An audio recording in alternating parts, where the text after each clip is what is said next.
Hi, everyone, and welcome back for episode 30 of the Simply Whelmed podcast. I'm your host, Colin, and I'm joined by my co-host, Chris. How we doing, everybody? We're just a couple of best friends who are passionate about all things pop culture. If you're looking for lukewarm takes on movies, video games, TV shows, or even the occasional comic, then we have got the show for you. And this week, getting good at that. What's that? You're getting real good at that. Oh, baby, I've got it. I'm not going to lie to you. I've got it written down. I like to read it. But I mean, I know it, but I also have it written down so that way I can... I would hate to think that I fumble over it and then go, motherfucker! And I start over. Yeah, no, I don't have any of mine written down. I just know it. Like the back of my hand. Yeah, but I feel like there's an expectation that if you fumble something, like it's just content, but if I fumble it, I'll take it, like, to my heart. Yeah. I don't know. That's more my own things than, like, anything to do with you. You know what I mean? What, do you expect me to fumble it? No, Because What I if do. you did? You expect yourself to fumble. Big time. Oh, big time. You're always like, okay, don't fuck this up. Yeah. Yeah, like, I don't know. I would... Because I'm the type that would take... if I didn't have it written down, I would do about 6 takes of it before I felt good about it. Whereas here, it's like, I'm just reading aloud. I got through those lines. Next bit, you know what I mean? For like the past 2 episodes, I've just been doing, Peter Piper eats a pepper. Peter, doing warm-ups so I don't fumble Red as bad as I leather, have. Red leather, yellow leather. All right. Yeah, no, that's a good... Yeah, you got to do the... What's the... From the fucking... the outtakes of Anchorman 2. You know, where he's like, they're coming in the back door! Grab the children! Save the children! That's his vocal warm-up. No, we were inspired by Barbarian to venture back to the theater, and we saw Don't Worry, Darling this week. In fact, we saw it today. As of recording, we were, like, less than 6 hours from our vaguely romantic, like, Monday afternoon matinee. It was, like, us and, 5 other people in the theater? Not even, dude. It was, because it was 2 people down in front, a solo in front of us. 2 people behind us. That's I guess, 5 people. that's 5. Yeah, man. All right. Math. Call me a checks fool. out on that. Yeah, you're a fucking fool. Sorry. No, you're all right. But no, we are fairly certain that we looked like a couple. In a good way. I mean, I'm not bothered by it, but I was like, man, we really didn't take many steps to avoid the judgment, you know? Who fucking cares? Yeah, no. I'm just saying. Yeah, I got my vest on. You got your your mid-thigh shorts. Hey, man, they're sunglasses. comfy, bro. Yeah, they're comfy. And again, it's like a more affluent neighborhood, and it's 2:30 in the afternoon on a Monday, and we're seeing Don't Worry, Darling. It's just, who cares? My wife. My wife. Yeah, everybody's going to be like, hey, I saw your husband out, I think with his boyfriend. She's like, that's just Chris. Yeah. Yeah, you know what it is, baby. And you know what? I would be proud to be your husband. You're goddamn right. I'm a catch. I'm a fucking catch. You're a catch. But now, we flip things on its head, and Chris actually picked out the news articles for the week. I still wrote them up, and I'm going to present the news, but he chose the articles I talked about this week. So I'm trying to go for something more where I don't just go. Oh wow. Yeah, we need to find a happy medium. Where maybe you pick like 3 articles and then I pick 3, but I still do the write-ups on all of them. Because I do also like... Well, no, it's not that. I like being able to surprise you with news as well. Clip it. Right here. Set it right here. You'll only hear a denial. Run it back. But no, I mean, I do. I like being able to bring you news that's news to you, you know? Yeah. So I do think we need to find a mix. I didn't mind having a genuine reaction selected for me. Yeah, exactly. Raw, unadulterated.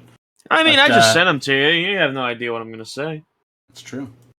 No, so yeah, he sent me through the fact that Avatar is leading the box office weekend.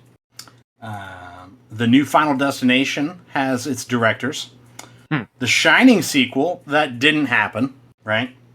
There's an actual sequel to Cloverfield that's in development. Cyberpunk 2077 might be good now. And The Last of Us got its fucking teaser trailer. Yeah. Today. Yeah, it did. Like, today. Yeah, it did. It did. So, we got a lot to talk about. and then obviously we're going to get into Don't Worry, Darling, and our thoughts on that. So if you're ready, we'll just jump into it. I think we should, let's dive. Yeah, let's jump in. Alright, so starting at the top. From IGN, Avatar has been re-released in theaters in an attempt to generate revenue and reignite some interest in, the long-dormant property that is Avatar, right? And the movie actually has been met with some heavy criticism, honestly, as the movie had been taken down from Disney Plus ahead of the re-release, basically forcing people who want a refresher to go pay for the movie again more than 10 years after its original release, which seems kind of shitty. But it paid off because the James Cameron FX fest that is Avatar topped the weekend box office with over $20.5 million domestically. Putting it back on top. Well, it's been on top. That's right. But it's also had multiple re-releases, so I think that kind of is cheating. If you want to talk OG run, it is in fact Endgame. In fact, this came in ahead of this week's topic film, Don't Worry, Darling. Yeah. So, that's all I had. I don't have any thoughts other than I think it's kind of shady and shitty that they took it off of streaming to re-release it to kind of force money into the film's hand. No, fuck it. It's been out for 10 years, right? And when it came out, people were buying DVDs left and right. So if you don't have that on DVD and you're solely like, well, I wanted to watch it on Disney Plus. It's 10 years. Just go see it again. Go back to the theater. That's what this all comes back to. People just need to go back to the theaters. They could go back to the theater and see an original film, like The Woman King or Don't Worry, Darling, as opposed to giving a billionaire more money for a project 10 years old that's taken him that long to develop one sequel to it. You bring a good point, but I'm not going to admit it. I know you won't. Because you're stubborn, and for some reason you've decided Avatar is your hill to die on. Think there are far greater, more beautiful hills, but... But by golly, it's my hill. Yeah, exactly. You do you, baby. Whatever feels right. It ain't much, but it's honest work. But it's honest work. All right, so the Hollywood Reporter brought this exclusive story to light, right? And we will rehash it here. So Final Destination 6, obviously, is a return to the horror franchise that kind of created my paranoia about, large objects on flatbeds on freeways. I think it was Final Destination 2 where the fucking logs bounce down the freeway. Mm-hmm. Yeah. Ever since then, if I see, anything, like a wide load coming through, I'm like, I gotta get you make sure you get in front. Yeah, you get in front. Fuck, I gotta get around this thing. Pardon me, I was taking a sip of medical-themed nondescript cola. It was Dr. Pepper, but they're not sponsoring. Yeah. Not a sponsor. No, so this film is being written by Guy Busick and Laurie Taylor Evans, which are the duo who have written the recent Scream revival, which did very well. Okay. So that kind of promise, right? As well as, let's see, the Spider-Man Helmer, John Watts, wrote the original treatment, basically, before the final drafts of the script. So he kind of wrote the pitch, basically, for what this relaunch would be. And let's see here. Apparently, the search for a director took, the bulk of the year, with more than 200 candidates being brought forward for the job. Holy shit. I know. And I was reading about it. Apparently, it's the third largest horror franchise for New Line Cinema, behind the Conjuring franchise, which I think is kind of cheating, considering there's 19 films that are Conjuring adjacent. Yeah. La Llorona is technically is it a Annabelle one film too? Annabelle Returns, The Nun 2. There's a shit ton of Conjuring films, but I digress. So that's number one with over $2 billion coming to New Line Cinema, and then over $1 billion for the It franchise, and then now this has about $700 million over the course of 5 films, with obviously this being a return after about 10 years. I think it said 2011 was the Final Destination. So they did find a duo finally, Zach Lipovsky and Adam B. Stein, to do the directing. And they won out after an over-the-top Zoom call with executives. So apparently the duo appeared on camera with a lit fireplace as their backdrop. And as the call was coming to an end, the fire behind them kind of grew out of control, and they were forced to jump into action and kind of banish the flames with water and an extinguisher, and it's real dramatic and scary. And they kind of come back and say, oh man, Jesus, I can't believe. And everybody's like, oh my God. The executives on the call were like, Jesus, I can't believe that happened. Oh my God, I'm glad you guys are okay. And then the ceiling fan above and behind them falls out of the ceiling and flies out of control and spins through and decapitates one of the directors.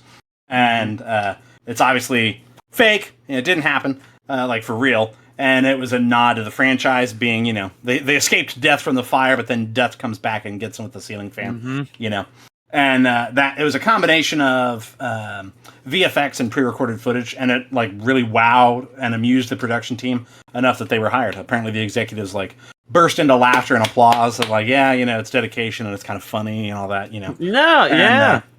And I mean, hopefully, that shows dedication. That's what I I hope was that gonna they say. bring that to the, it is like a 10-year-old since the last attempt at it, and there is some originality to the idea, and I think maybe with it being, I don't want to say stale, but it's been gone long enough that potentially it could be, a little bit refreshing to see something like that again. Dude, I remember watching those way too young, and they gave me nightmares for a long time. Yeah.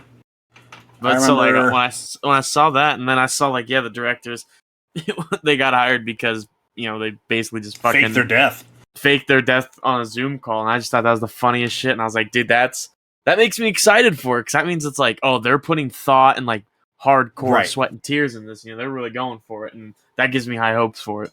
Yeah, it shows passion and dedication that hopefully will follow them. And then again, you've got a good writing staff with, the people that did, understand, an old horror series like Scream, and successfully bringing that back and making it modern. Hopefully they can do the same with this. And then obviously John Watts, who's been very successful with large dollar figure franchises like Spider-Man. Hopefully he put something forward that they had a lot of something to chew on, And I can't see why they wouldn't be able to either. Yeah. Like, create new ones. I mean, technology's advancing, toy on technology, anything like that, Mm-hmm. Let's see. This one comes to us from IGN again. Mike Flanagan took to Twitter this week to lament his Shining sequel that never got off the ground at Warner Brothers. So there was a fan-made poster that was tweeted out, and he commented below it saying, quote, "We were so close, I'll always regret that this didn't happen." And a fan kind of replied to him, was like, well, what happened? Why didn't we get it? We'd love to see that. We'd love you, whatever, right? And he said, because of Dr. Sleep's box office, that performance, Warner Brothers opted not to proceed with it. They control the rights, so that was that. Now, Flanagan, I don't know if you've watched any of his series on Netflix, but so he actually wrote the script for Dr. Sleep, which was the, unofficial. So it's like a weird... Yeah. It's like a sequel to the book, because it is a sequel book. But so it kind of tried to be a sequel to both the book as well as a sequel to the film, because apparently the film is kind of divisive as far as like Stephen King himself doesn't like the film because he doesn't think it's very true to the book. But obviously the film itself I fucking love the film. Yeah. Overall, the film is like renowned. It's like, oh my God, that's the shit. That's a classic. It's a classic film. And so they had to kind of, with Dr. Sleep, try and find a middle ground where it can satisfy both readers of the book and fans of the original film. And so I don't know where this would-be sequel from Flanagan would have laid. Would it have been just a direct sequel to the original film? Ignoring influence from the book? Or what? I'm not sure, But either way, it just didn't happen because Dr. Sleep underperformed. It made about $70 million on like an almost $50 million budget. And like I always say, you kind of have to double the budget to account for marketing. And so it probably didn't break even, unfortunately. Because it's actually a decent movie, Dr. Sleep. You know what? What? I'm taking the shoes off. The dogs are coming out. Do it. I gotta say. I just took a shit. I'm ready to take a foot race. Like, dude. And we kind of talked about it. I don't know. When I read it, when I first saw it, my first initial thought was like, honestly, I'm not mad because... You're talking about Dr. Sleep? No, the sequel that never happened. I gotcha. Okay. I'm not mad. Now, if it's a good movie, then sure. Like, I'll bite my tongue and I'll redact what I say. But like, I feel like that's all we're getting now is like sequels, and then we're getting like biographies of people, like and so it's like I don't know, something like Final Destination's a little different because there's no specific storyline. Right. It's just a bunch of people dying. That's the whole premise. Yeah, right. They avoid death, and then death comes back to get them. Like, right. And so in creative ways. You can kind of toy around and take that wherever. But I don't know, like what's the Final Destination in feudal Japan? No. That new movie that's coming out, is it Amsterdam? Yes, with Christian Bale, John David Washington, and Margot Robbie, and it's got all kinds of people. It's got Taylor Swift in it. Yeah. But like something like that. Like I don't know. Like I've never seen that, and I think it looks really interesting. It's got Chris Rock in it. Yeah. So like something like Bobby that. De Niro. Mm-hmm. So something like that, sounds new and fresh, and it really caught my eye. But seeing all these like sequels, they just don't catch my eye anymore. I don't know. I'm gonna hit you with a fucking curveball here, though. Mike Flanagan does phenomenal horror. Like, did you watch Haunting of Hill House? No, I don't believe I have. You got to check it out. It's a miniseries on Netflix, and it's very good, very spooky. It has a somewhat sequel. Excuse me. It's more like anthology than direct sequel. So it's called The Haunting of Bly Manor, I think. And I didn't think it was as good, but it's still decent. But then I think his best work so far on Netflix was Midnight Mass, which Morgan and I binged in like a day or two for our first anniversary weekend. We ate just Japanese food that we brought in and just laid in our underwear and watched all like 6 or 8 episodes of Midnight Mass. And it's so good, very incredible. I think you should definitely check that out. And he's got a new one coming out called The Midnight Man, maybe? I'll tell you what. Tell me. One of my favorite horror movies. Yeah. There's got to be... The Midnight Club, I apologize. House of Wax. Yeah? No. With Nicole Kidman? No. Is it Nicole Kidman? I think so. Movie's you know how I feel about Nicole Kidman. Yeah, you fucking hate that bitch. And I don't even hate her. I didn't hate her until the goddamn fucking ad that isn't an ad. Bro, whenever we're at the movies, you're white knuckling on your seat and you're just fucking muttering under your breath. No, so House of Wax is not the one with her in it. It's got fucking Paris Hilton in it. Oh man, what's the fucking... Oh god, that's gonna... And watch it not even be Nicole Kidman. I can't think of what the other actress is that's very Nicole Kidman adjacent. Bear with me. You keep talking. No, I don't know. I feel like there are a lot of good scary movies, but I will say, I think it was, and again, it might have been, I was a little, not young, but like, I don't know, maybe I'm just a little baby. But I think it was the Sinister. A little piss boy. I think it was Sinister. That's a very spooky movie, yeah, with fucking Ethan Hawke.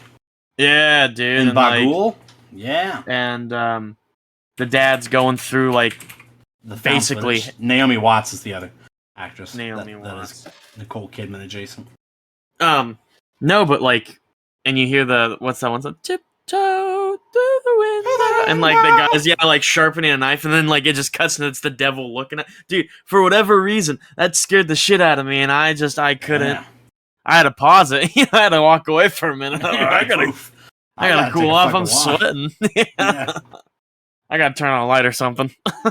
Yeah, that movie scared the shit. I watched it with like a friend of my sister's after everybody had fallen. Like, I was the annoying little brother. Full disclosure, my sister's about 5 to 6 years older than me. And I was the annoying little brother at like sleepovers and stuff where I wanted to hang out. You know what I mean? Like, why do I have to fucking hide in my room while, 3 or 4 girls just sit in the living room and bullshit, So I hung out and I watched scary movies that like I probably shouldn't have been. But then Sinister... but you can hang. You can hang, so you didn't bitch out. But no, Sinister, I'm thinking I would have been... Yeah, 2012, so I would have been okay then. Like, that one wasn't like, oh, fuck. Like, I wasn't like a 10-year-old like you would have been. Yep. But no, so yeah, I watched that one with just one of the friends after everybody else had fallen asleep. And like her and I both were like, fuck this noise. It's like 3 a.m, everybody's asleep, it's just her and I. And I'm like sitting, it's in my mom's living room, and I'm sitting in a fucking recliner with my back to like an open kitchen, you know? My mom's kind of got like an open floor plan. And I'm definitely doing like the peeking over the back of the chair every so often, like, ooh, I don't know about all this, you know? But yeah, no, that Sinister is very good. Very spooky.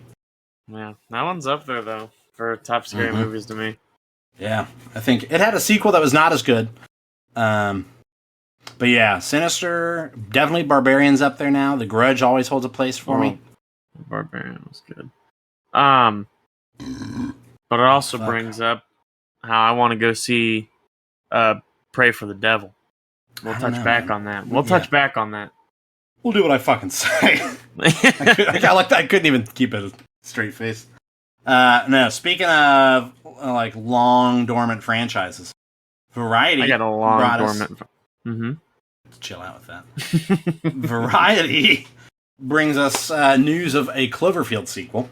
So this was kind of announced and then dropped about like a year or two ago by J.J. Abrams at like a con of some kind. Where he was like, no, we're definitely doing an actual Cloverfield sequel. And everybody's like, huh?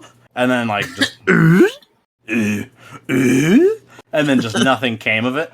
And then now all of a sudden they're like, oh, by the by, here's a fucking director. And like, so the project's got a director in a gentleman named, I'm going to butcher his name, Babak Anvari. And what's that now? What are you laughing at? It's just John Smith. You're like, yeah, I'm going to butcher this name. Jacob Smythe? You know? Jacob Smith. Jacob Smith? I don't think so. But no, the guy's name is, I believe it's Babak Anvari. And I was looking at his filmography, and like the one that they kind of quoted in the article was Wound, which had Armie Hammer in it. It was from like 2018 or 2019, so it was before everybody found out that he was a freak. But I didn't recognize anything from this guy's filmography, so he's kind of an up-and-comer, which is fine. I mean, there's a lot of directors that kind of get that treatment of like, yeah, they make one small movie that does well enough, and now all of a sudden they're getting a franchise film, you know? Which I'm cool with, man. I mean, yeah, I'm cool with, man. Let them do it, you know? Like, give them opportunity. Yeah. I mean, you figure Avengers Endgame, you know, was directed by people that were primarily TV directors, and then all of a sudden they're making for a short bit, the longest or the highest grossing film of all time. But, so the film's being produced by J.J. Abrams, who's obviously been a part of the series since like 2007 when the first came out. I think it was 2007 or 2009. I think it was January of 2009. Yeah. 2008. I was right in the fucking sweet spot. Man. So I've got a lot of history with Cloverfield. But let me finish this off right quick. Fucking Matt Reeves is one of the executive producers. And I don't know if you know this, but Matt Reeves is who gave us The Batman and goddamn Dawn of the Apes, you know, Dawn of the War of the Planet of the Apes, you know. Oh, yeah. Trilogy, which I think is one of the best, like, modern action movie trilogies. Mm-hmm. I'd like to sit down and rewatch all of those. I haven't seen them in forever. And then Joe Barton, who wrote the script for The Ritual on Netflix, which was directed by Andy Serkis, I believe. I love that movie. Yeah, where they're just like, it's a couple of Brits they're camping. Taking a hike out in the woods. Because their buddy one of them hurts a leg. Dude, yeah. And it just, for some reason, welcome back leans into just gas. Yeah, The Ritual, gas. But no, the guy that wrote that script is writing the script for this. So Good. Yeah, hopefully that's a good sign. Dude, The Ritual was scary as fuck when I first saw it. Yeah. And they did a good job at keeping it creepy. Yeah, it's not like overtly. It kind of ramps up very quickly towards the end. Yeah, but not in a bad way. No, but I think the beginning, for me, if something's very slow burn. if something's super creepy, then in my opinion, I think sometimes that can be scarier than like a really good jump scare, if that makes any sense. Yeah, no, I agree. Yeah, letting you scare yourself is a good tactic. Mm-hmm. Thinking about Cloverfield here. So obviously, Cloverfield was a found footage horror movie from 2008. I say horror movie. It's more monster movie than horror movie, but I fucking ate that shit up as a kid. But also, I did with a fucking spoon. But also, it had like one of the most famous ARGs. So where it's basically a viral marketing campaign of like putting actual like Facebook pages together for characters of the movie and whole websites dedicated to fake companies that exist within the movie and like all this background information that gives you this much broader story of like what's potentially going on with the monster and things like that. That if you watch the movie, you don't get any of it, which I think is kind of a good and bad. Yeah. Where it's rewarding for the people that dive into it, but then, you kind of miss out on it if you didn't dive into it, Yeah, yeah. But then, 10 Cloverfield Lane was kind of announced like a month before release, and it was a repurposing of an old script called The Cellar, I believe. And I mean, it was a good movie. It was directed by Dan Trachtenberg, who did Prey recently, and both movies were phenomenal. But then, fucking The Cloverfield Paradox. Dude. Oh, what a stinker. You didn't like it? Dude! Cloverfield Paradox was dog shit. I didn't think it was that bad. Cocaine? I didn't like the ending, I mean, for sure. But I didn't think it was that bad. I thought the concept behind it was pretty interesting. Dog ass. Say it with me, everybody. Dog ass. Let me just pull it on. I think I am not in the minority. I'll tell you that. Let's find out. Yeah. Jamie, pull that up. Yeah, let's see here. We'll go to Rotten Tomatoes. We'll do the trifecta like I always do for the movies that we see. Let's see. Cloverfield Paradox. All right, let's see. Cloverfield Paradox has a shockingly low 22% from the critics and a 42% from the audience. All right. And then let's see on IMDb here. I think you made your point. No. I just want to see. The Cloverfield Paradox. Oh, yeah, here we go. The Cloverfield Paradox has a 5 out of 10. Metacritic. You made your point. You made your point. Cloverfield Paradox. Boof! Has a 37. Yeah. I think you are in the minority, my good sir. Alright, that's fine, whatever. Doesn't mean you're wrong, it is opinion-based, but the majority opinion is this movie sucks donkey dicks. And, I'm not saying it's an Oscar-winning movie, I just don't think it's... Oh, no, it is not. I just don't think it's, like, the worst movie I've ever seen. I think it has some things going against it. First of all, the trailer that they showed... So, I don't know if you remember this, but they fucking showed the trailer at halftime for the Super Bowl and said, like, available after the game on Netflix. And it was like, no fucking... Like, that was the announcement trailer. It was like, hey, after the game, go watch the next Cloverfield movie. And the trailer didn't really show too much of the space stuff, really emphasized some of the Earth stuff, and definitely used some deceptive marketing as far as, like, taking sound bites from the original movie and things like that to make it sound like, oh shit, the Cloverfield monster is in this movie, which it technically is. And so, oh my god, it's an actual sequel to Cloverfield. Holy fuck, I gotta watch this. And then for it to be not even a good sci-fi movie without the Cloverfield name on it, but to then be, like, insulted that at the end they were like, here's a poorly animated, way too large Cloverfield monster that screams for, like, 0.5 seconds and then the movie's over. And I looked at Morgan, we were just dating at the time, and I went, I fucking hated that. Because I was super jacked, and she was just like, I'm sorry. You know? She didn't know. She was like, do I comfort him? What do I do? But, so I'm really hoping that with this one being... there's no confirmation, but it sounds like it's expected to be a direct sequel. With them, like, writing a script from the ground up to be a Cloverfield movie. Mm-hmm. I really hope it really comes together, because... Do you think they'll get T.J. Miller back in it? I don't know, man. He's been in quite a bit of hot water. Oh, really? For what? Some Me Too stuff. Oh. Yeah. I was very surprised that he was in Deadpool 2, actually. Because I think it was about that time. Yikers. Yikers! Oh, plus TJ Miller got bitten in half. What? I thought we'd hear his voice at the end. No. No, you hear the main characters. Like the main guy on camera, not the main guy behind the camera. Where they're hiding under the bridge as the nukes come in. Yeah. Or the bombs come in. Yeah, that's not TJ Miller. Alright. Yeah, TJ Miller gets bitten in half where they're like, Hut! I think his name's Hutch or Hud, something like that. They're like, get the fuck out of there! And he looks up and the monster's just standing over him and just leans down and snacks him in half. I remember I was way too fucking young to see. I was really young to see that movie. And the scene in the fucking subway? Yeah, that's the part that fucking... I was so scared of the dark for the longest time because of that. Yeah, fucking, the ticks, basically. Mm-hmm. The parasites that are falling off the monster's back. Yeah. And then, wouldn't they make you she fucking explodes? Yeah. But yeah, no, if you haven't checked out, look up YouTube videos and shit about the original Cloverfield ARG. It's actually some fascinating shit. And, it's just really cool. And I hope that maybe they'll do something like that again and give it proper effort. Because both, I think 10 Cloverfield Lane had, kind of a halfway attempted ARG. That wasn't bad, but wasn't nearly as involved as the original. Mm-hmm. And I don't know that Paradox really had one at all.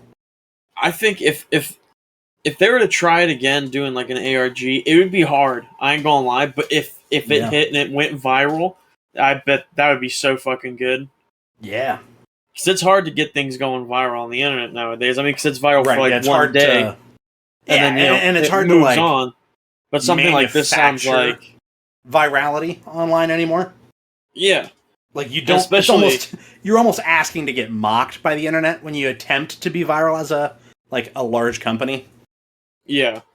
Or especially with it being such a, it's not just something that it just needs to be this video. Get the consistency that has to go viral for each one that they make. That's where it's going to get really rough. And here's emails and all that. Yeah, it's got to be top down. It's got to be bulletproof. But I don't know. We'll see. Last story before our main event story of the news. So IGN has I said that after a very rocky launch and kind of a fall from the peaks of Hype Mountain, Cyberpunk 2077 is actually having a little bit of a resurgence following a recent patch, and obviously it's had quite a few updates, but the most recent patch added some stuff from the Netflix anime series Edge Runners, which is also apparently very good, and so that's kind of drawn people in where they're like, all right, well, I could go back to that. I want to give it another try. I've heard it's got updates and things like that, and apparently the quote from them was that across all platforms, 1 million people visited Night City was how they phrased it. So 1 million people played the game daily over the course of a week. I think it was last week. And that's pretty decent for a game that was not, I repeat, not getting played. I think on the computer in January of 2021 on Steam it was 80,000 concurrent players. Uh-huh. Which is not a lot. Not a lot. Yeah. And so, I started it, and very recently, because I was like, you know what, I'm gonna give it. I started it when it first came out. Yeah, I was like, I'm gonna give it a poke, because I don't know, I just wanted to play. I wanted to give it a whack. I'm not impressed. Yeah. And I had low standards, and some of it's cool. I think the firefights are good. Uh-huh. That's no problem. I think that's pretty alright, cool. I even think the story is like not bad. Well, at least the one I'm playing of the street was a street kid. Yeah, well, so I'll give you a little clue. That the story you're playing is the story that anybody plays. So all Street Kid does is change your first mission, or like not even the first mission really, but like how you when you're the Street Kid. I think I forget how you get to meet Jackie at the bar, but basically the setup for what gets you to meeting Jackie is the only thing that changes. Oh, so the rest is the same? Yeah, and then there's like that cutscene with Jackie where it's like, oh, and then now you're friends, right? Mm-hmm. And so that cutscene plays for everybody and gets you to the same starting point, basically, for everybody. So yeah, Street Kid kind of gives you like some different dialogue options and things like that. Same with the the corporate and all that, the different paths, but it really doesn't change much, which was one of my main criticisms. Was the way they marketed it was like 3 totally different paths, and it's not. So but anyways, the story's not bad. I don't think. For my character, like it makes sense. I'm following it pretty easy, and I even made the note to talk about how like I enjoyed because I do like to brawl with my hands. I think it's fun. Yeah, and in game, just doing fucking bare knuckle boxing matches. But there's like a little side quest you can do where that's what you do. You box. Yeah. And like I wanna go back and I wanna play that, but like the city looks cool, but I don't know. It was a little let down from just what I saw. I was expecting more neon signs, more color. Right. It looks pretty dull. Right. Just I don't know, and I just wasn't blown away by the graphics, and it's just kind of like, yeah. Like I don't know. Yeah, I agree. For a game, because that's the thing is like not all games have to have perfect graphics in order for it to be good, but that was one of the biggest things that they were trying to hype up. Right, especially in like the early gameplay trailers and stuff. Yeah, where it was like here's a 30-minute like we're gonna play through this mission, and you're like, holy fuck, like that's intense to do a whole mission and just show it, and the graphics were really cool, and then it just wasn't that. It definitely downgraded. Yeah. But CD Projekt Red, the developers, announced that like their first DLC, where they finally got the game to a point now where they're like, okay, that's the base game done, basically, and now we're working on DLC. And so the first DLC is called Phantom Liberty, and they've also said that the most recent update, the 1.6 patch, is the final update for the PS4 and Xbox One versions, with all focus now being placed on this generation of consoles and the future, And so I think that's also going to help, because now it's not... I do think it fell victim to like being developed cross-generationally, where it's like, well, a game that has to work... If they'd have made it just for PS5 and Xbox Series X, the graphics might potentially have been better, Yeah. I don't know. Yeah. But, yeah. That's all I got on that. Still waiting for the day before. That's all I got to say. Yeah. Got my hopes up, baby. Well, I see more stuff about it. I see more stuff about it every day. I saw something on Twitter that it said like it's one of the most highly anticipated games. Like it's starting to really get traction, and they started just showing more footage for it. And I'm creaming. I want to critique you. The TikTok you sent me today of it, or maybe it was yesterday. I don't remember. I sent you like a week ago. What? Yeah. And then because it was funny, when I opened it up, it was already liked, because I had liked it and sent it to you. I was like, you son of a bitch, didn't even watch it. I probably did, and then I saw it again. I was like, oh, what? Yeah, it was like seeing it for the first time. Yeah. Like, what? Then I did see something on Twitter about it though. But yeah, I don't know, dude. I'm excited. I'm waiting for it. I'm waiting patiently. All right, the one I'm most excited to talk about. Fucking today is Outbreak Day in The Last of Us lore, right? So today is the day, September 26th, that the Outbreak started. Okay. And so in honor of Outbreak Day, or The Last of Us Day, or whatever you want to call it, they fucking dropped about a minute and a half teaser trailer for HBO's The Last of Us series. That shit looks hot! Yeah. It looked real fucking good. Like, welcome back to Gas or Pass. Yes. The Last of Us. Yes. Fucking gasoline, baby. Diesel. Dame más gasolina. Yeah, no, that shit looks phenomenal. Like, the attention to detail as far as, like, loyalty, I suppose, to the source is so really good. Everything looks really, really, close to, like, damn, this is just, the cutscene from the game, Yeah, which I worry about a little bit. Like, I'm not trying to be negative, but I'm like, oh man, like, is it going to be a case of, well, I could have just played the game? You know what I mean? I don't think so, but I do worry about if they stay too close to the game, as far as, like, not adding anything, then it's like, well, I could just look up one of those videos on YouTube that's like, The Last of Us, the movie, all the cutscenes edited together, you know what I mean? Yeah.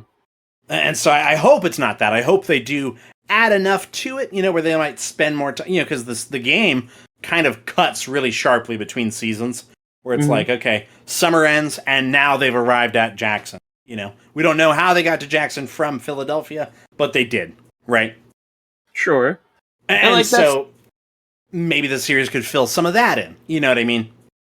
And like, that's the thing, though, is like, yeah, they definitely should fill it in, but it is such a tricky thing to do, because if you branch out, people just hate it, because they're like, this isn't the game. That's not in the game. Yeah. And with how many people already were losing their shit about the second game, yeah, I feel like it's going to be a little bit of a touchy subject. Well, sucks. But we'll find out. Twitter troll who is an incel and all wrapped up in Joel as a personality. Joel died to a woman with muscles. What is this game? Cuck fantasy? Oh my god, Jesus. Cuck fantasy. The Woke of Us Part 2, Oh my god. Neil Cuckman, They're calling I've seen that one a lot on Twitter where they call Neil Druckmann Cuckman, and I'm like, wow, Neil Cuckman. Really feel proud of themselves for making that one up. Oh man. But no, I did really I got goosey pimples. I was like, oh my god.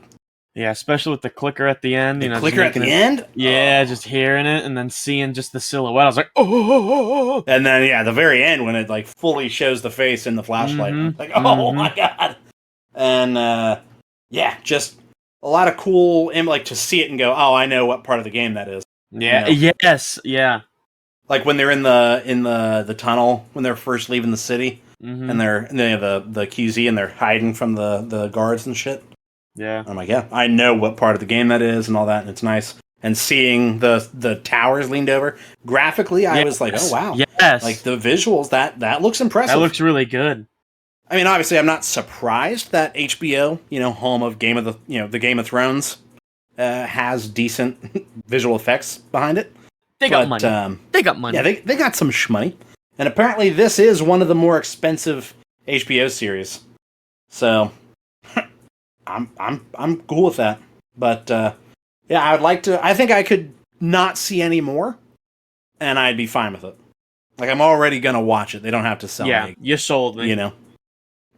But I'm in. That's all I got about that. Gas.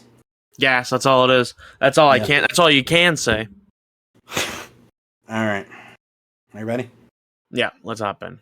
All right. Don't worry, darling. Performance. Worldwide gross worldwide box office for the weekend was $30.2 million, with 19.3 of that being domestic. And then it's got a budget of $35 million. So it's not there yet, but it's not a bad start to be, because again, if you double the budget for marketing, it's about halfway there already after one weekend. So I don't think it's going to do poorly. Reception? I really didn't have a vibe for what the reception was going to be here. So, Rotten Tomatoes, the critic score was 38%, and the audience score was 79%, so pretty divided there. I have a theory on that one. IMDb has it at a 6.3, and Metacritic has it at a 48. So there was kind of a consensus towards the negative. But the audience score, like I said, was 79%, and I do wonder if a bit of that is, like, Harry Styles fans, because they are a passionate breed, Oh yeah, like Browns fans.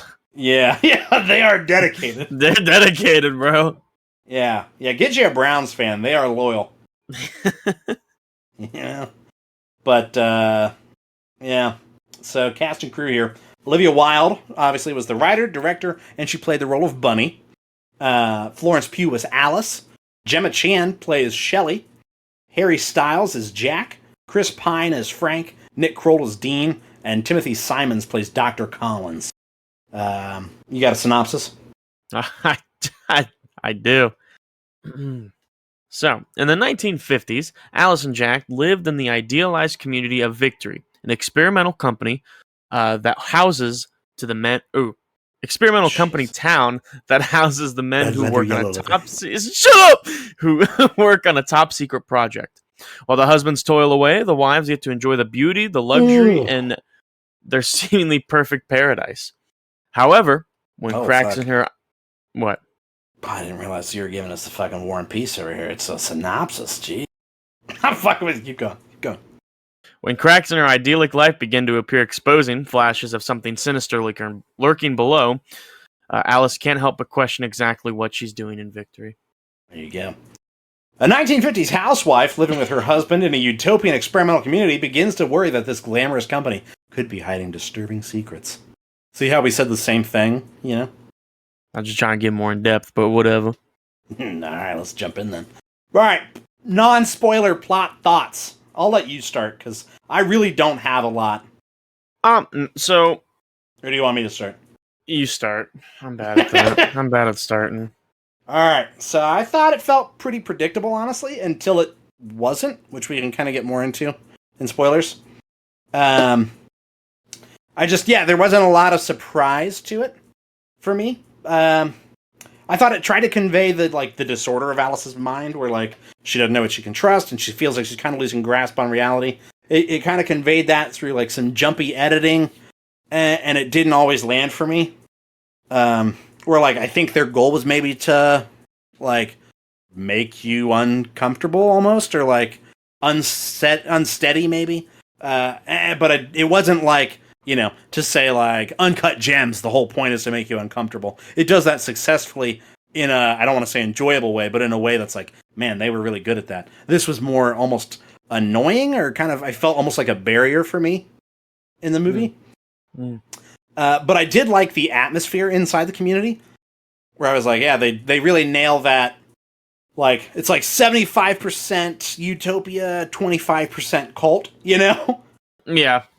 But it's kind of coined as a thriller in every film website and things like that. That was the genre, was thriller. I didn't feel it very thrilling.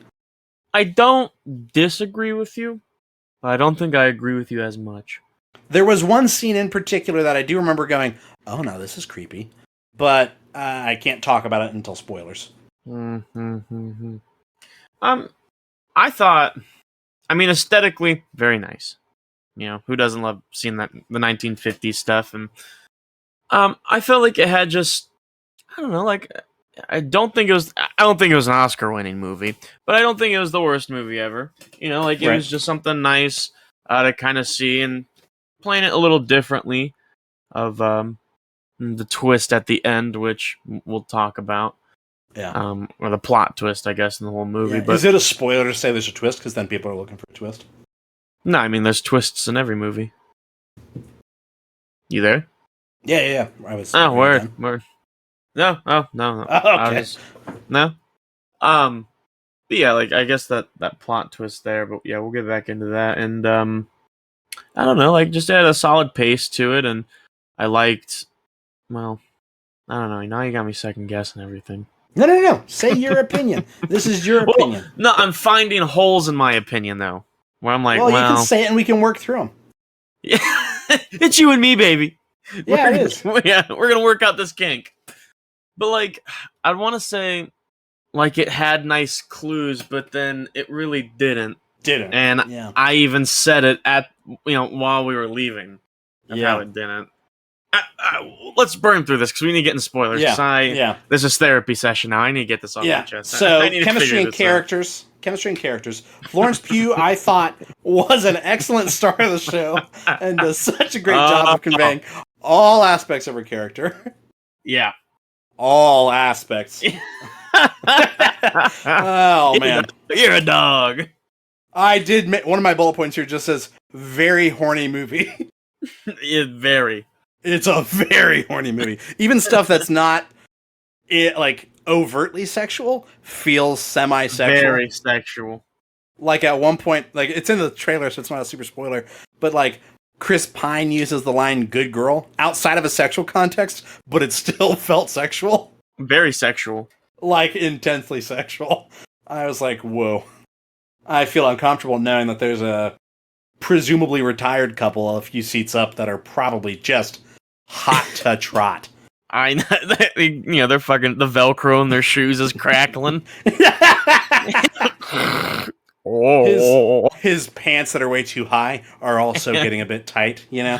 But no, I thought Florence Pugh and Harry Styles had some very good romantic chemistry, honestly. Yeah, it wasn't a bad I believe them as a young newlywed couple. Like I said, very horny movie. I want to point out, don't see it with a parent. No. I fucking picked up my drink, and I made sure as when Colin was looking, and I was just very shakily taking a drink. I guess I'm like unzipping my vest, you know. Yeah. I'm like, oh my god. Yeah. All right. So full. Like this isn't.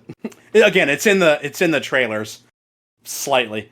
Within like 20 minutes of the movie starting, there's a approximately 45-second, which doesn't sound like a lot until it's on screen, cunnilingus scene that is very intense and very passionate. Yeah. Like knocking dinner off the table to get at it. And I was like, my god. Harry Styles is grasping both sides of the breakfast table, and I'm like, GZ Pete's. He is getting in there. And so get him a hard hat. Yeah, he's hard at work. Like you said, if somebody said no, they actually did it for real, you'd have been like, yeah, they did. I watched it. I would have bought it. Yeah, I saw that they did. And then, like, not even 10 minutes later, there's another very passionate fingering scene. And again, you could have told me it was real, and I'd have been like, yeah, well, obviously. And I was like, Jesus, I hope this isn't the whole movie because I'm losing focus, you know? I'm getting in heat. I'm getting dizzy, yeah. I'm about to start squalling like a cat and backing it up at inanimate objects, you know? But Chris Pine plays the charismatic, like, cult of personality very well. Mm-hmm. Where, like, I mean, he's a charming guy anyhow. And, like, so I think it's a natural fit for him, but it was kind of nice to see him play a potentially sinister role, where you're like, all right, this guy's very, like, cult leader, you know? But I'll be damned if he isn't handsome and charming, you know? Yeah. His hair, he's got slick back. It was looking good. Yeah. Yeah, slightly gray hair, kind of slick back, tan. He's got the fucking, his eyes. I'm like, man, this guy's got it all, you know? This man fucks. Yeah, this guy fucks. This guy fucks. Yeah. Between him and Harry Styles, I can only imagine. Like, I saw a fucking TikTok that it was this young lady who obviously works at a theater, and she goes, am I the only theater worker who had to scrub the seats after Don't Worry, Darling? Just getting moist. Just, soggy. So, Gemma Chan plays the wife of Frank. What did I say her name was? Shelley. Shelley. I thought she did a very good job at being, like, a powerful matriarch. You know, yeah. I think she kind of plays the role of, like, you see, she's the mouthpiece almost. You see her. Are we dipping into Frank. Spoilers? Not yet. All right. Did we rate the bitch yet? No, we did not. We're in chemistry and characters. All right, settle down. Settle down. Easy. Nick Kroll, I thought was surprisingly serious in his role. Like, it's not a comedic role for him. And I thought he did a good job at it. It made me I'd like to see... First of all, I would have liked to have seen more of him in the movie. Yeah. And then I want to see him do more serious roles. Yeah, he did really good at that. Yeah, and I was expecting a little bit of, like, his voice... doing some voices or something, but no, it was, just his voice throughout the entire thing.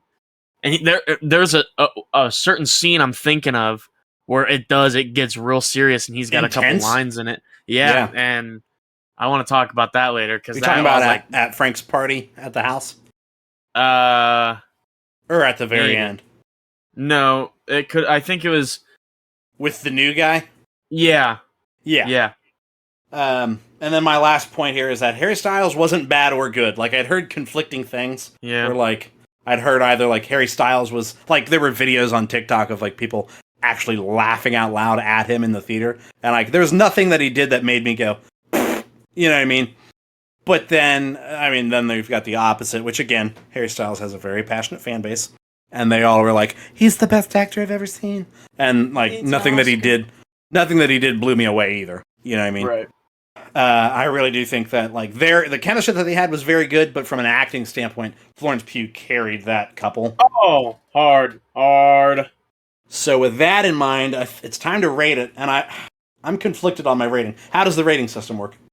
So you can be overwhelmed, if you're thoroughly happy with the film, you enjoyed it. You can be underwhelmed, which is going to be the polar opposite, which means you were, not happy with the film. You had a lot of flaws you saw. Or you can be somewhere in between and be simply whelmed. Yeah. What do you got? I said this once, and I think I said it when when the movie was first over, and I think I'm going to try to stick with it. I'm going to say I think technically, if I had to put it on paper, I'd be overwhelmed. But like, if I ever saw it again, it would switch to simply whelmed. Okay. Because like I saw it once, and I was like, you know what? It was good. It was all right. Wasn't the worst. It was good. It was good. But then again, that's where I go. Maybe that's just I'm simply whelmed. Where I'm just like, yeah, it's good. It was all right. Yeah. So yeah, maybe it is simply whelmed, but like it's on the higher tier of simply whelmed. Right. I'm like a whole rung below you. I'm underwhelmed, teetering towards simply whelmed. But like from the trailers and stuff and the cast and all that, I had high expectations and just they were not met. Like, the movie ended, and I didn't want to give you any indication. I wanted to kind of hold it for here. But, like, my gut was like, all right, when the movie ends, I'm going to look at Chris and go, pass. But then I was like, no, I won't do that. I don't want to, like, tell him right off that I didn't like it. But, like, yeah, my gut check instinct was like, no, that wasn't it. I do wish there was more of an ending on it. I don't like where it left off, because I feel like that's where a lot of plot holes are. Yeah, they could have cut some earlier stuff to give us 30 minutes on the end. Yeah. But so I'll say simply whelmed. That my final answer. Good answer, Steve. Yeah. Good answer, Steve. Good answer. Yeah, my final answer is underwhelmed. Underwhelming. Yeah, I was underwhelmed by it. Spoilers. I've only got 2 bullet points. You want me to hit them, and then we can kind of get into dirty details a little bit? Yes. My first bullet point is just full spoiler. It was all a simulation. Yeah. Like, that was the twist at the end, was like, they're in, like, the metaverse, basically. Which, like... I didn't like it. Yeah, I don't know. I'm tossed up about it. There were potentially much more interesting answers to the question, like, what's really going on here? I feel like it would have been, I'm going to say cooler, but it's not cool, but in the movie sense. Neato! Maybe if it was truly...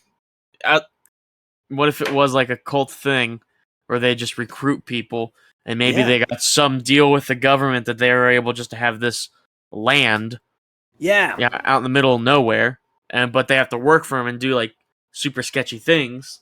Yeah, because like I think that would have been cooler.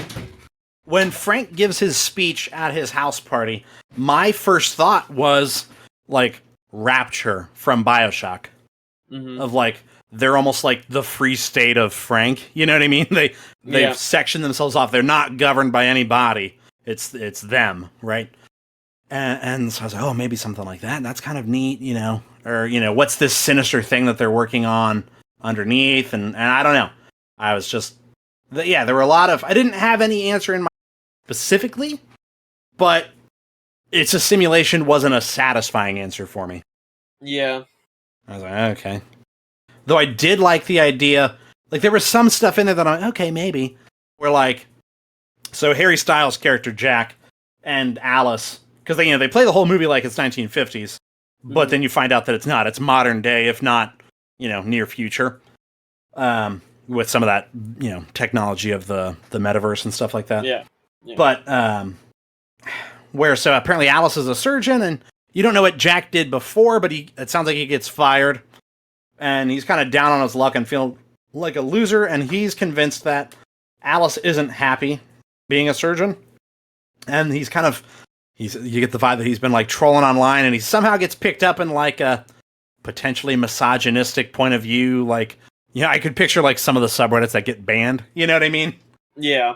Where they're like, you know what? Life was so much better in the 1950s when the wife stayed home and did wife work, and the man went to work and, he was met at home with a smile and nothing else. You know what I mean?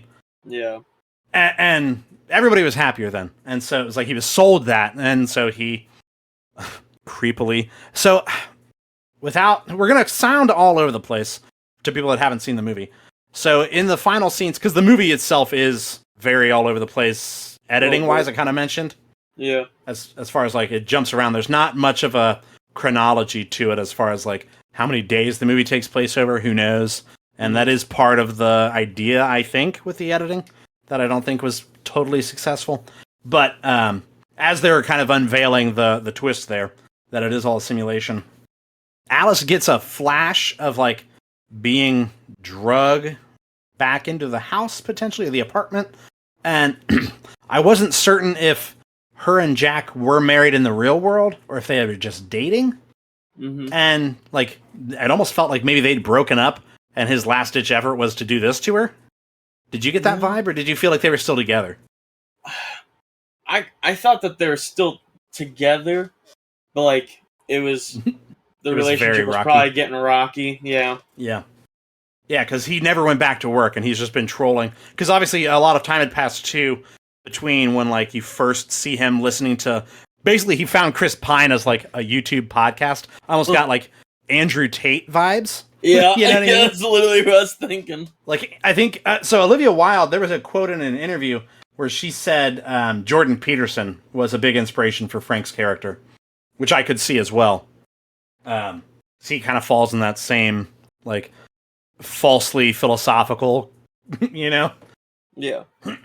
And so, yeah, he's basically trolling online is what's happening to Jack. And I did like his monitor setup where I was like, is she taking a jab at me? You know? But he's got a pretty good setup there. But then he's got much longer hair when you see him, like, kidnapping Alice. And so I do wonder, like, how much time had passed where it took him time to get initiated and things like that. And I mentioned to you, I like that in his, basically him registering for the Victory Project, he chooses to be British. And so now in the simulation, he's British. And I liked that he did such a poor American accent that they were like, fuck it, we'll just write in that he's British. Because Florence Pugh is also British and has a very solid American accent.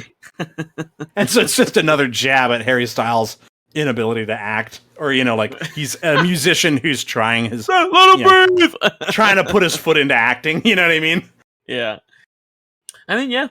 I don't know. I thought when we saw Harry Styles with long hair, because, like, right after that scene where we see him with long hair getting into, like, laying on the bed, puts the device on next to Florence Pugh, or Alice. Florence, excuse me. Lawrence. Yeah. Her brother. Lawrence. Yeah, Lawrence. Florence Pugh. Florence Pugh. Her twin brother. Florence and Lawrence Pugh. He made the comment about how he's like working so much just to make enough money to kind of keep things afloat. Right. So I thought it was him just not taking care of himself. We were just going to work, coming back, going to work, coming back. Yeah. Like, you know, that time jump there of how long they've been in this simulation. And there were some interesting, like, implications, I guess, of, like... Because it was like, do you have a chosen wife? Was one of the questions. Yeah. And so I'm like, what if some of these girls... Like, the potential for a guy to be a stalker and not even know the person that he's... Like, really know. Like, you know, he and Alice have a pre-existing relationship, obviously, in the real world. But, like, what if one of the neighbors is just... She's been abducted by this guy, you know? And made his wife in the Victory Project. I'm curious on how that would work, just because they do make the note, like, you are to take care of your wife in the simulation, right, like, in the real world. Especially with it being a stalker, like, she's one day goes missing. Right. So, yeah, how does that work? Or would that work? Yeah, but with the seemingly the odd clientele, the potential for that to be somebody that gets interested in this project would not be surprising, you know? And then you've got somebody like Olivia Wilde's character, Bunny, who was choosing to be there because she apparently lost her children in the world. Yeah. And has fake children in the simulation here. That, you know, that's what keeps her happy. And then they make the comment about the neighbor, what was her name, Peg, always being pregnant. So I wonder if that means that in the real world she's pregnant. But then it's like, well, what happens when she gives birth in the real world? Right. Like, what's going to happen to that baby? Because obviously she's not going to be there. Don't know, because I don't know. Like I said, I think it introduced something that added way more questions than it gave answers. Yeah. And because then there's also, so when it's all falling apart, so she goes back into, she starts having doubts and all that, and gets given over to the Victory Project company, and is sent through the treatment of basically, like, you got to make her submissive again, right? Mm-hmm. And make her, go along with the simulation. But she has her memories still. She's kind of gotten her memories back about that she was a person outside of the Victory Project. And she has the line with Jack where, like, he's telling her, like, and she almost, I kind of believe her, she almost wants to stay, I thought, for a bit. Like, it is nice, Right. Or was she tricking him? I don't know. But he holds on to her, and she beats his head in with a fucking rocks glass, and then Bunny finds her and is basically like, you gotta get the fuck out of here. Get the fuck out of here. Because that's when we find out that if you die in the simulation, you die in real life, which I don't know how that works, but... Yeah, but they specified men. Yeah, she says if the men die in the simulation, they die in the real world. Yeah. Don't know what that means for the women, or was that just a weird phrasing, I'm not... Yeah, I wasn't... That confused me a little bit. Because I don't know why it would be any different for the women. Because the shit, what's her name? Margaret? No. Yeah, Margaret, when she kills herself. Yeah. Did she die in the real world, or? But they say that she's alive, but we never see her again. Right. So I'm thinking those were just the lies that the Victory Project was telling the girls to keep them calm. I don't think that's anything you can take at face value. In fact, I think it's probably implying the exact opposite. Yeah, she's dead. That could be. Yeah. But so Olivia but it's Wilde, only mentioned Bunny, like once. Yeah. And then, but anyways, continue. So Bunny tells Alice, like, in the climax there, after she finds that she's killed Jack, is like, you got to get the fuck out of here, because in the real world, they'll come and find you and they'll kill you in the real world. Yeah. And so Alice is like racing. That's when you see in the trailer, like the car chase across the open desert and all that. And she's trying to get to like the exit, right? And trying to get back to the real world. And literally the movie ends with you, like, it cuts to black when she quote unquote leaves. You don't see her get out necessarily, but you hear her breathe. You hear her inhale like she's waking up. Yeah, like and then it's just like, yeah, like, and then it just does like, don't worry, darling. And I'm like, no. I want to know what happens after that. Yeah. Like, do they come to get her? Does she have to go into hiding? Does she go to the police? There's so many what ifs, like, what's going on? Because there's also, Frank? Shelly. Yeah, Shelly kills Frank. Stabs Frank. And then Shelly, like, says, like, it's my turn now.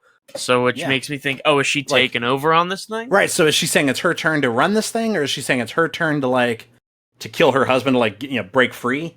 Mm-hmm. I don't know. And again, there were a lot of questions. It did. The ending raised a lot more questions than it did answers. And, like, I don't have anything during the movie itself that I want to talk about other than that. There's a scene when Alice first, like, she walks out into the desert and discovers headquarters, which is where you exit the simulation at. Yep. And she has all these different visions and shit, and then wakes up at home. And that scene, like, because it's kind of a very noisy and, like, disembodied scene with weird visuals and stuff. It's very disorienting. And then she just kind of wakes up in her bed in a dark bedroom, and it's very quiet. That was kind of eerie, I thought.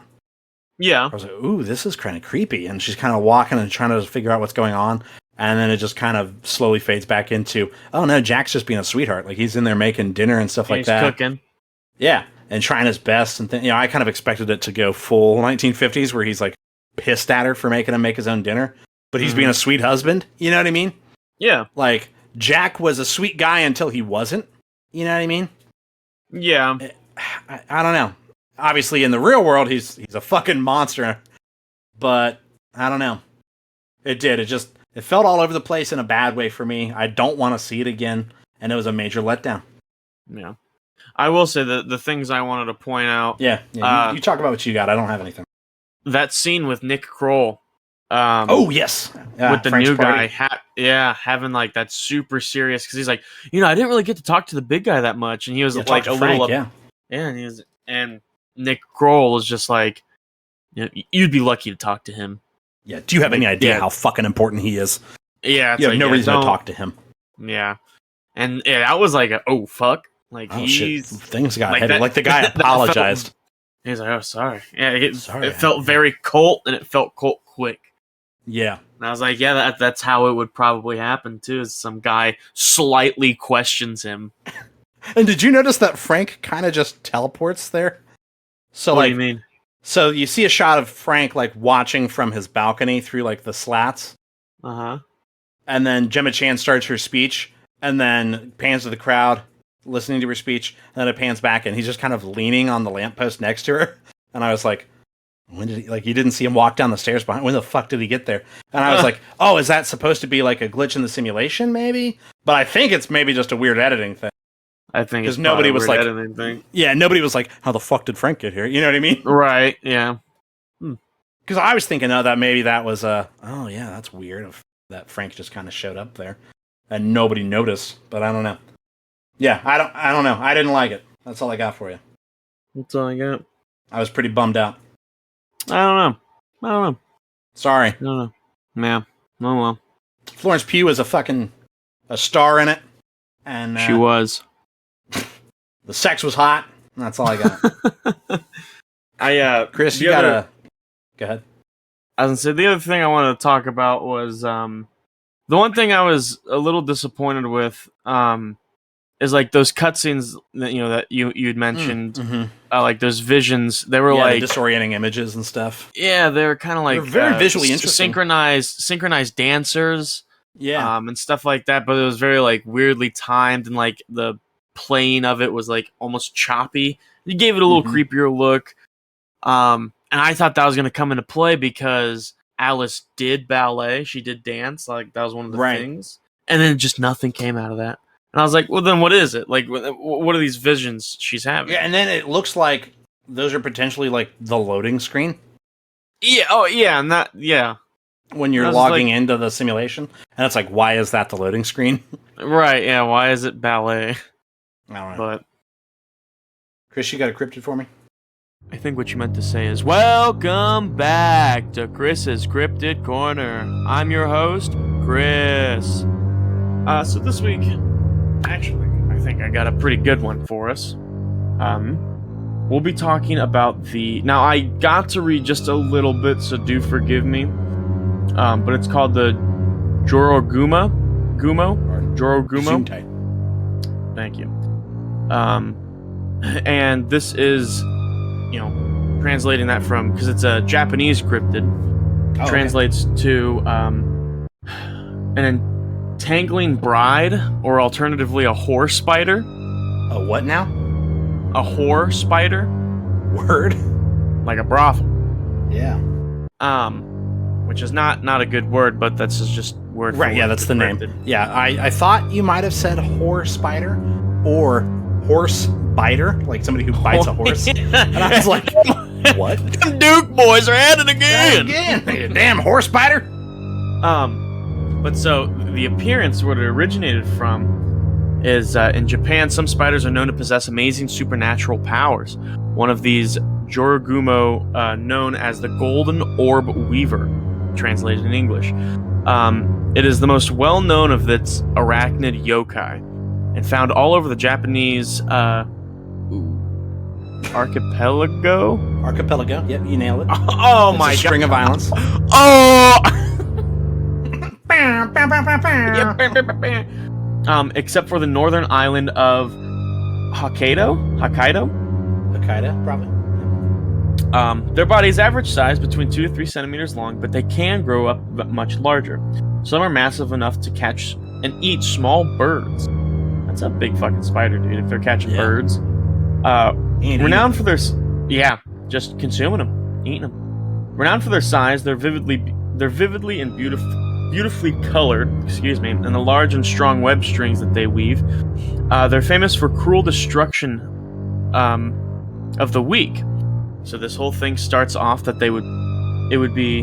Scroll down here. Yeah. So they would appear as skillful deceivers, shape-shifting as a young, sexy, stunning, strong, beautiful women. Hell yeah. And they, would lure men, predominantly young, handsome men looking for love, and they'd kill them. I think we got some of them in America, dude. Like, shit. You're gonna sound like you belong in No, not the subreddit. No, but she lures them into their home with promises of affection, and then they're never seen again. And then it just says that, from there they eat them, and that's it. And then they just back out on the prowl for part 2. Yeah, but I mean, it's just the old hump and dump.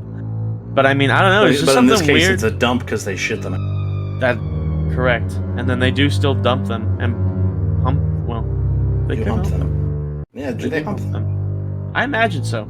I can't see why they wouldn't. But yeah. But no, I just thought it sounded really goofy. But like, also I could see this being really scary. Yeah, like it's like over pictures here, of it. Like pictures of like a woman spider, like super scary looking, eating men. But then also being like a sexy young lady who also wants to fuck and eat. It's like, praying mantises, Yeah, exactly. You gotta kind of, as long as you're not boring, you won't get your head eaten. Yeah, stay interesting. If you've ever eaten your partner's head during sex because you got boring, definitely send us an email at simpleromeo@gmail.com. Yeah, please write in. We definitely want to hear that. That is the kind of shit we want to That's some need to know type shit. But yeah, so I don't know, I thought it was something goofy. I did grab another one, since that one was kind of small. I grabbed another small one. Yeah. They're called wander lights. Wander lights are atmospheric ghosts, lights seen by travelers at night, often in swamps, but some reports also speaking of sightings in graveyards. It looks like a low, hovering orb of light, and it's known to recede when approached, leading the travelers from safe paths. And then here it is. Hold on.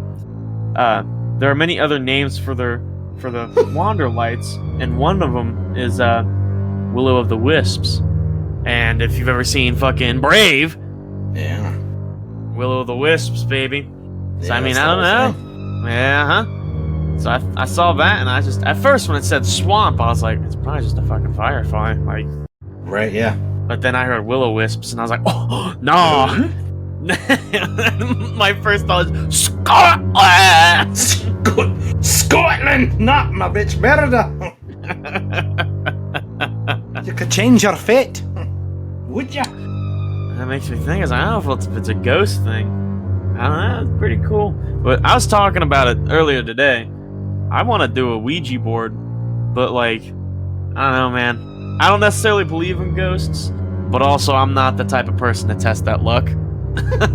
Like, I'm not gonna test it. You're not prepared to be wrong. Right, yeah. So I'd like to try a Ouija board, just not in my home. But I'll try it somewhere else. Shit ready to eat.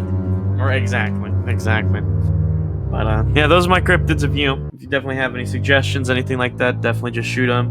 And then email to us at simpleromeobag@gmail.com. That's right. But Colin, what have you been thinking about, baby? So, I've been thinking about Andor. And She-Hulk a bit. I think we need to. Yeah. I almost wonder if we need to start doing like our TV roundups as like a separate thing. Hold on. Callback idea that just popped in my head. You remember our short podcast that we did? Yeah, it was like a half. Let's fucking do it for Andor. Oh my god! Yeah, I'm gonna rip off my shirt. That was hot. Bring it back. Bring it back. Yeah, we did like a 10.5. I know that was forever ago too. Yeah. Man, it was episode 10.5.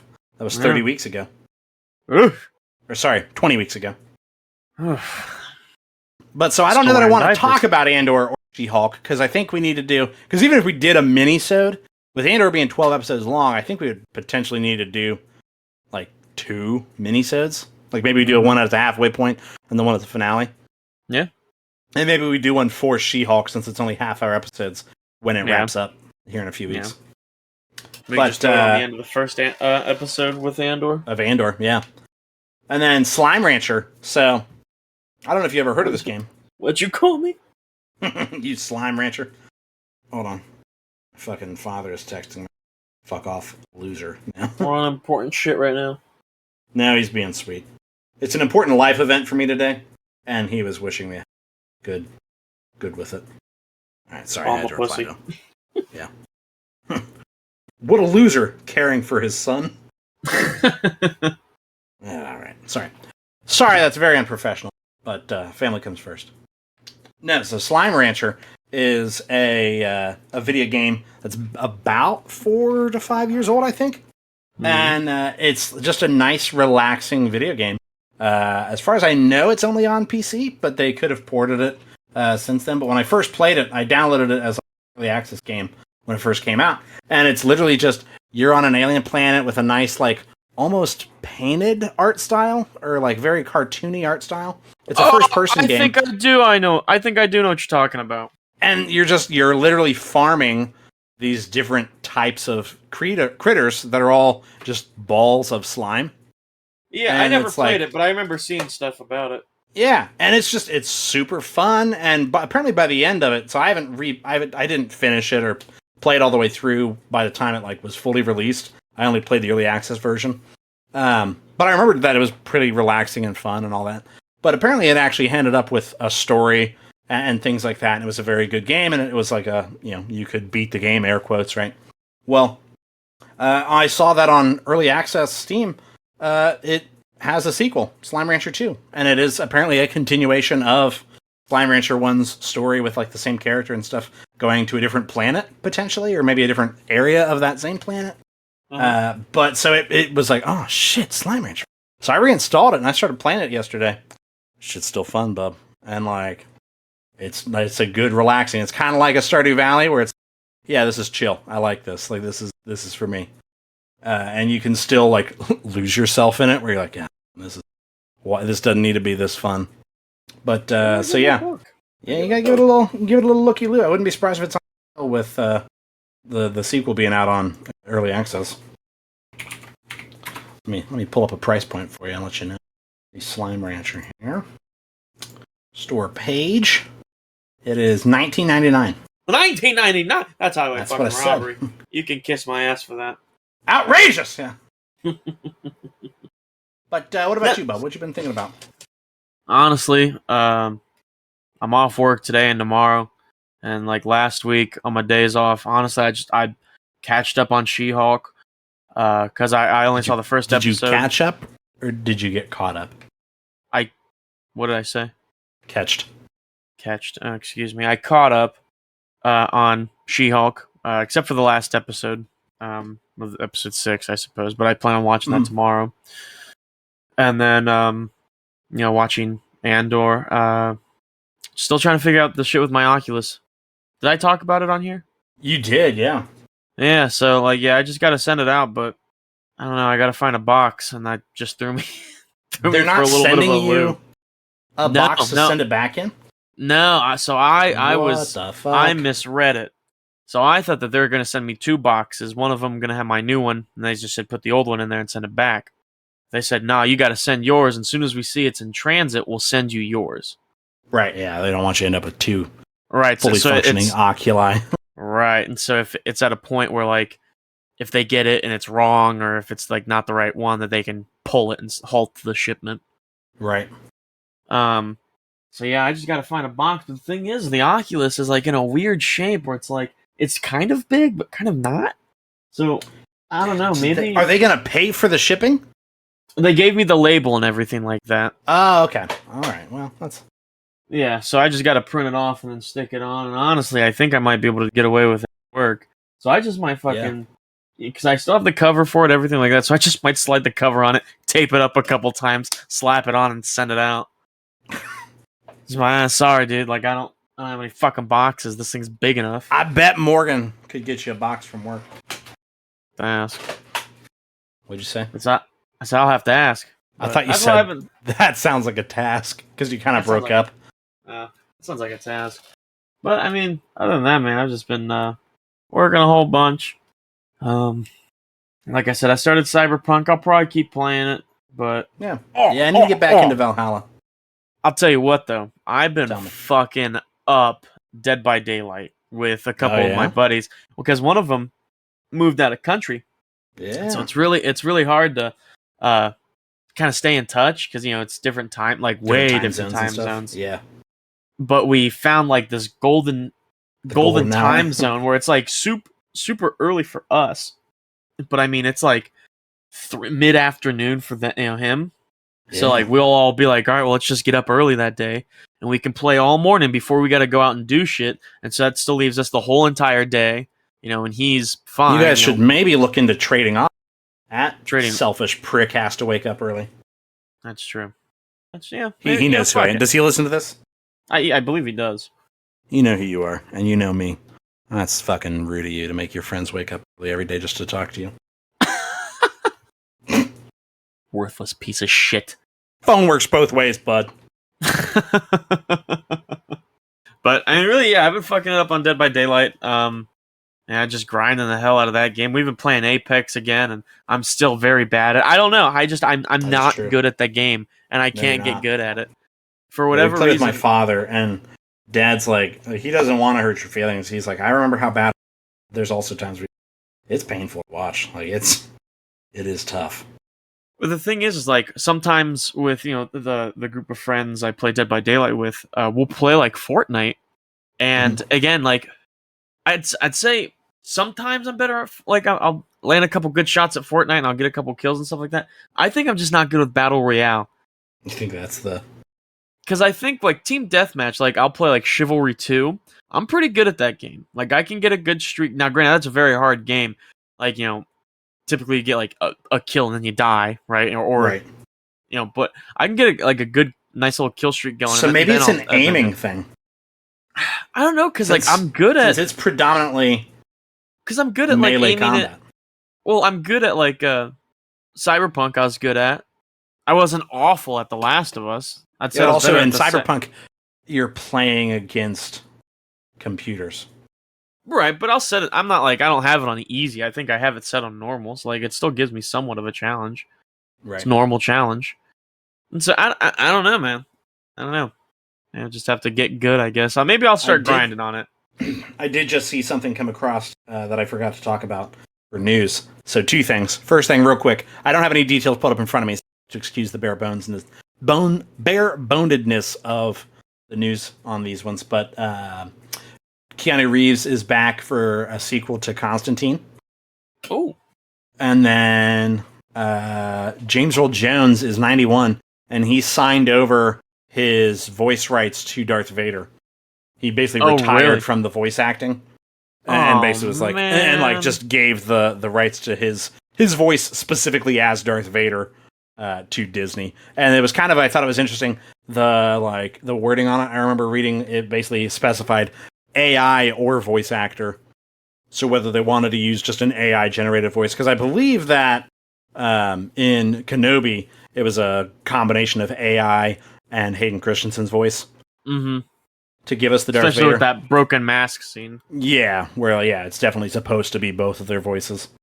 But yeah, so I thought that was interesting. I mean, he's 91; he's not going to, That's true. That's true. That's sad to see because yeah, I don't know, man. I don't like death. Still scares me. Yeah, getting old scares me. But it also does. I don't know. It's a back and forth kind of game. We'll talk about this in therapy this week. So again, we want to thank you guys so much for your attention and support. If you guys enjoyed this episode, be sure to give it a great review, tell your friends about it, share us on social media. Obviously, like I always say, word of mouth is a huge helper. If you're new to listening, or you've been listening but you've just never taken the time, if you're listening on like Spotify, Apple Podcasts, wherever you're listening, make sure that you like it, follow it, whatever the phrasing is. Subscribe. That way you get notifications when we post these episodes, and you can, be a part of the elite group that listens in the early hours of the Wednesday morning, The church, baby. You can be a part of the flock.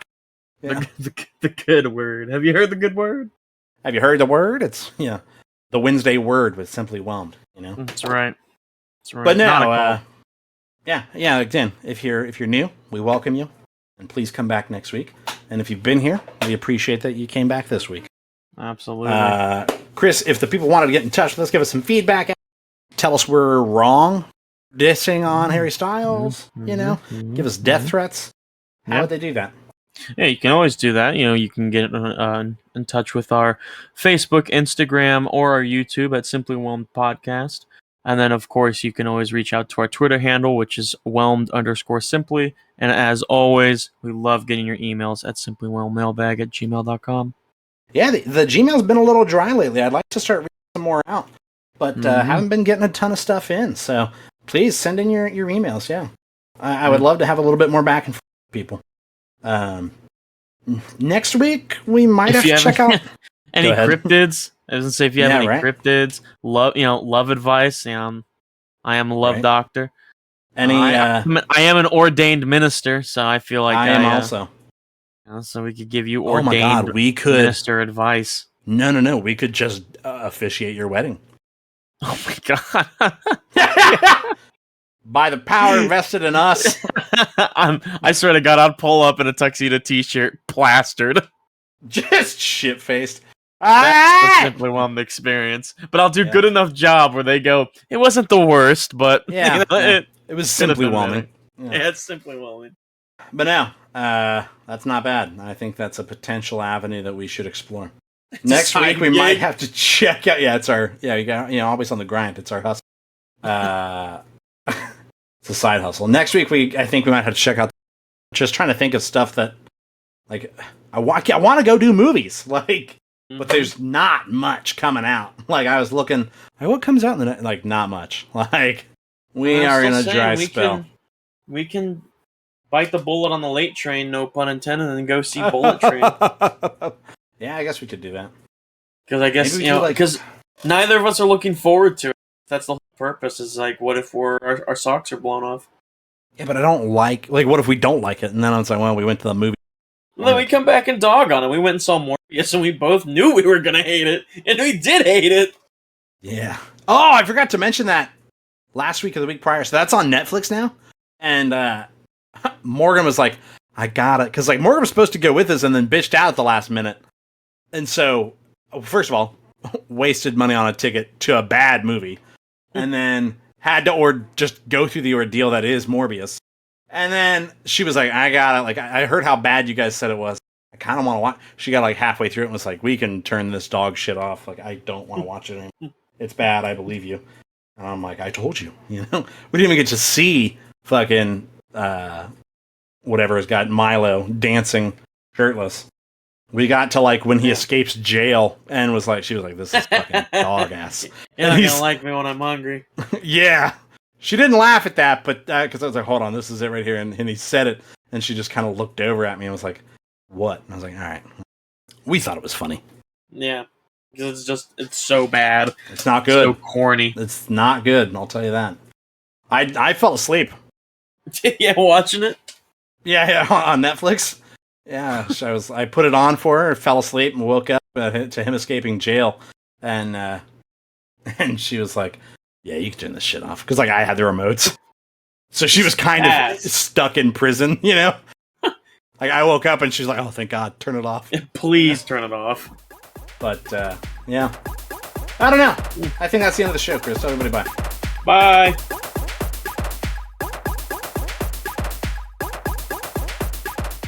I didn't like Morbius. I didn't like Don't Worry, Darling. And I don't know that I want to go see a movie I'm not going to like. And I don't like not liking. That's the gamble, baby. That's the gamble of our podcast. We shouldn't go strictly, criticize movies and just see the movies that we like. Yeah. We have to go see movies we don't like. Talk about this how podcast's over.